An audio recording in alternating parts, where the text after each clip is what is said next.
October 23, 1927, the Sunday Morning Star, Wilmington, Delaware. New regime ahead in France within 5 years by prophecy. Mathematician's cryptic poem of 16th century interesting. Change in leadership foreseen. Pound is to succeed franc. Glorious period. By William Byrd. Copyright 1927 by the Sunday Star. Paris, October 22. France, within 5 years of 1927, will undergo a change of regime. The elections of 1928 will see the birth of a new cartel, far stronger than that of 1924. A new leader will come forth from the southwestern part of the country. The pound, instead of the franc, will become the national unit of currency. In exchanging their francs for the new money, the French people will have to sacrifice 10% to the government.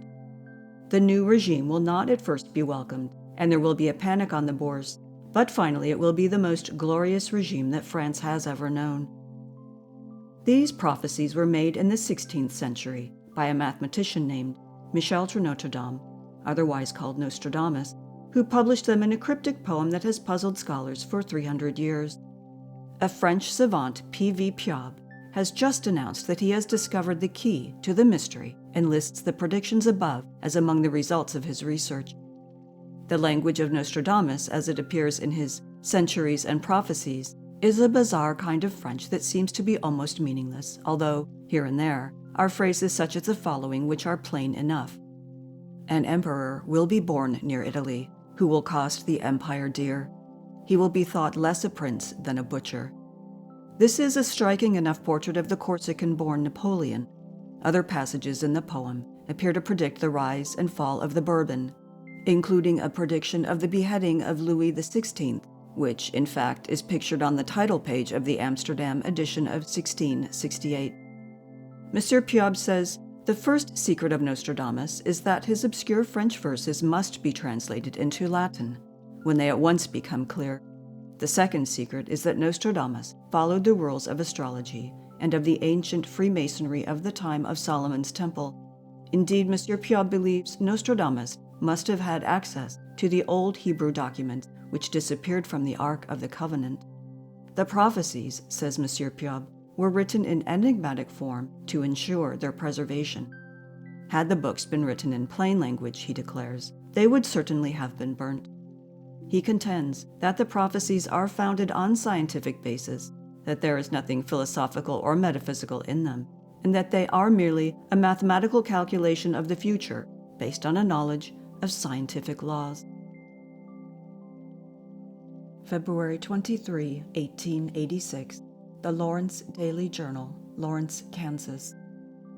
A dire prophecy. According to Nostradamus, the end of the world will come this year.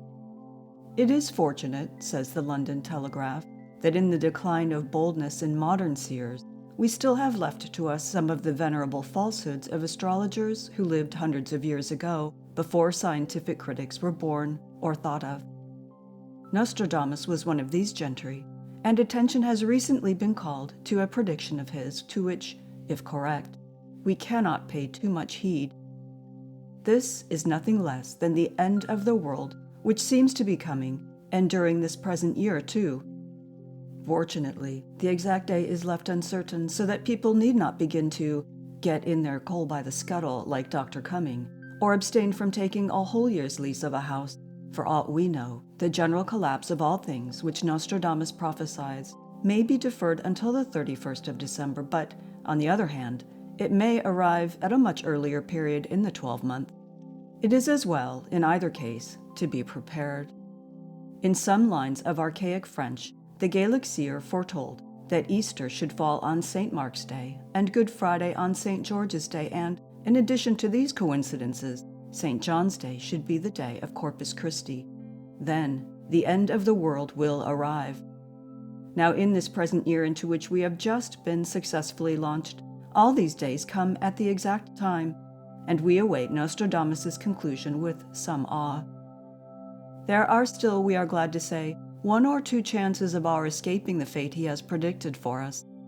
In the first place, his prophecy is written in a sort of mysterious French doggerel, and people ingenious in exegesis may, supposing we get over this year all right, prove satisfactorily that Nostradamus's words have been wrongly interpreted and that really he alluded to a time still a long way ahead.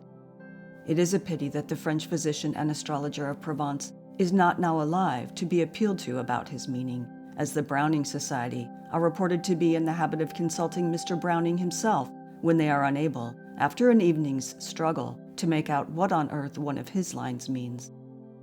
Very early in the 16th century, Michael Nostradamus breathed his first, and he went on breathing for 63 years. He settled down at a little place not far from Avignon in the south of France as a medical man, but he found it apparently more profitable to get a reputation as a star reader. He was summoned to Paris and prophesied to Henry II. Charles IX also patronized him, and Catherine de' Medici did not disdain to call knowledge from the lips of the seer. Each of his predictions was couched in the form of a poetical quatrain, and when he had written 100 of these stanzas, he published them as a fresh astrological work. Extraordinary stories are told of his success in the predictive line, and it is obvious that a man who issued 100 prophecies at a time would be pretty sure to appear correct in one or two. Intense meditation and solitude were the methods which Nostradamus employed to evolve his mystic utterances, and considering the number of his books that were printed and the multitude of his interpreters, it is quite evident that he was much run after in his own day. To call him a fashionable quack would be to judge him too hardly, for in superstitious times men are to believe in all sorts of strange delusions, in their own prophetic powers among others. And when he predicted in so many words that the Senate of London will put the king to death and that Oliver will plant his foot on firm ground, he certainly was surprisingly near the truth about the fate of the martyr in the establishment of the Commonwealth in England.